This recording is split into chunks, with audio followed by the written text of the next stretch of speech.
ce sont les syndicats départementaux et nationaux qui bénéficient de locaux gratuits, eau, électricité, chauffage compris.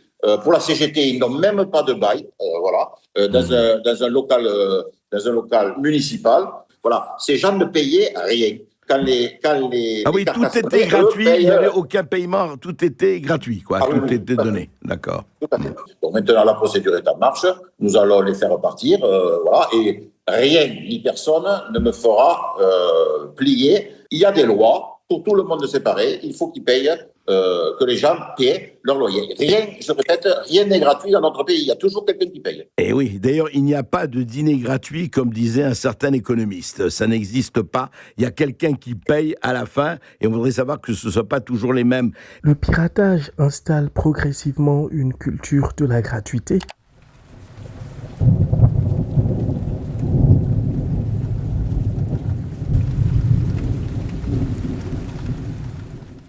Chers amis de la liberté, bonjour.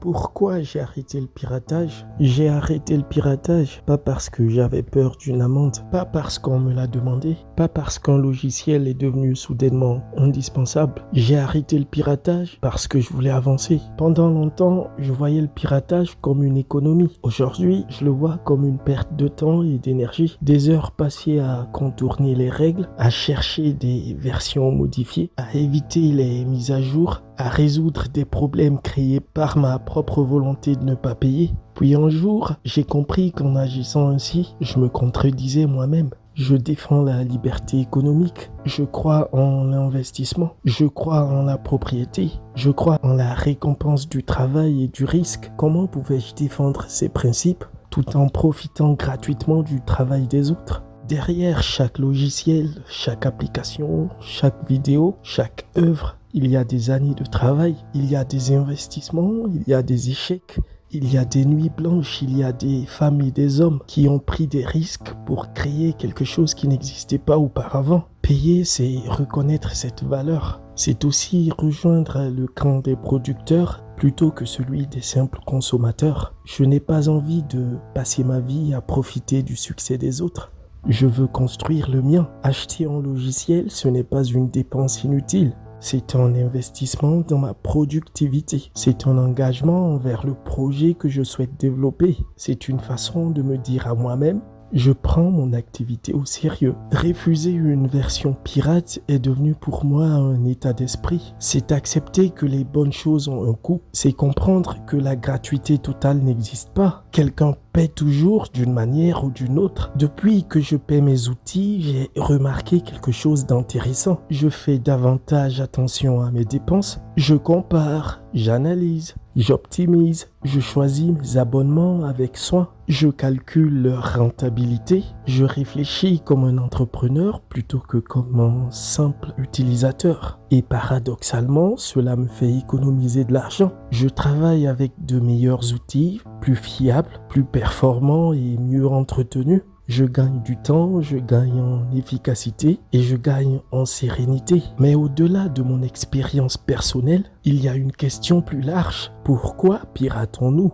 La réponse est simple, parce que c'est facile, parce que cela semble gratuit, parce que Internet a progressivement installé l'idée que tout contenu devait être accessible immédiatement et sans contrepartie. Pendant des années, le téléchargement illégal de films, de séries ou de logiciels, de musique est devenu un comportement banal. Beaucoup d'entre nous ont grandi avec cette culture, mais cette facilité a un coût. Le piratage paraît souvent anodin lorsqu'il est pratiqué individuellement. Pourtant, lorsqu'il devient massif, ses conséquences touchent l'ensemble de l'économie. Chaque téléchargement illégal représente potentiellement un revenu qui n'entre pas dans les caisses d'un créateur, d'un développeur, d'un studio ou d'une entreprise. Toutes les pertes ne sont pas directes. Tout téléchargement illégal n'aurait pas donné lieu forcément à un achat, mais lorsqu'un phénomène concerne des millions de personnes, son impact devient réel. Moins de revenus signifie moins de capacité à investir. Moins d'investissement signifie moins d'innovation. Moins d'innovation signifie moins de concurrence.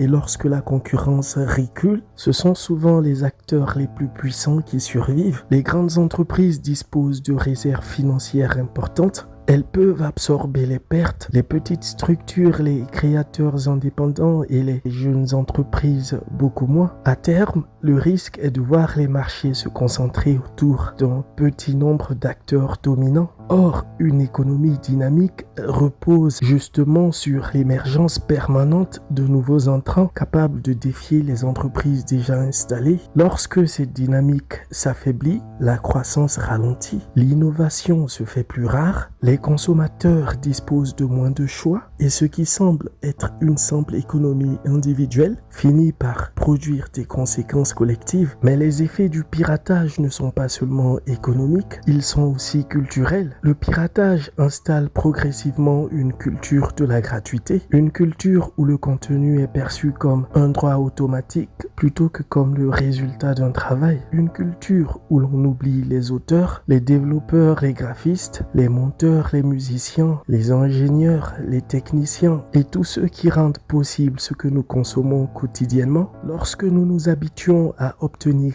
gratuitement le fruit du travail des autres, nous finissons parfois par oublier la valeur du travail des autres. Nous voyons le produit fini, nous ne voyons plus l'effort nécessaire pour le produire. À long terme, cette logique dévalorise la création elle-même. Elle décourage certaines vocations, elle fragilise les professions créatives, elle transforme parfois l'art, la culture, l'innovation en activités réservées à ceux qui disposent déjà de ressources suffisantes pour survivre sans revenus. Il existe également une contradiction politique que l'on évoque rarement. Beaucoup de personnes défendent la propriété privée lorsqu'il s'agit d'une maison, d'une voiture ou d'une entreprise, mais lorsqu'il s'agit d'une propriété intellectuelle, la même exigence disparaît souvent. Pourtant, le principe est identique. Un individu crée quelque chose, il investit du temps, il prend des risques et il revendique légitimement le droit de bénéficier du fruit de son travail. Si nous croyons en la propriété privée, nous devons être cohérents. Cette cohérence ne doit pas s'arrêter aux biens matériels, elle doit également s'appliquer aux créations intellectuelles. Au fond, le véritable changement n'a pas été financier, il a été mental. Pendant longtemps, je pensais comme un consommateur, je cherchais à obtenir gratuitement ce que d'autres avaient mis des années à construire. Aujourd'hui, j'essaie de penser comme quelqu'un qui veut créer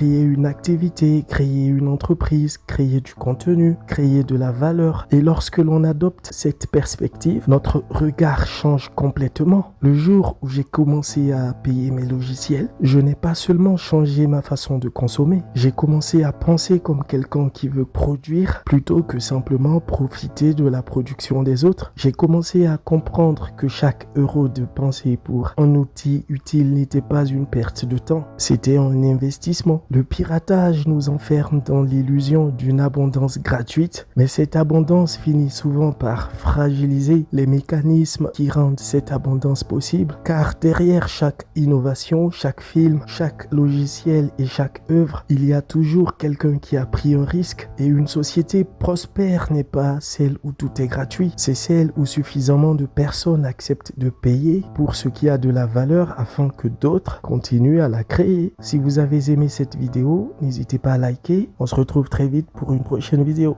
Ciao.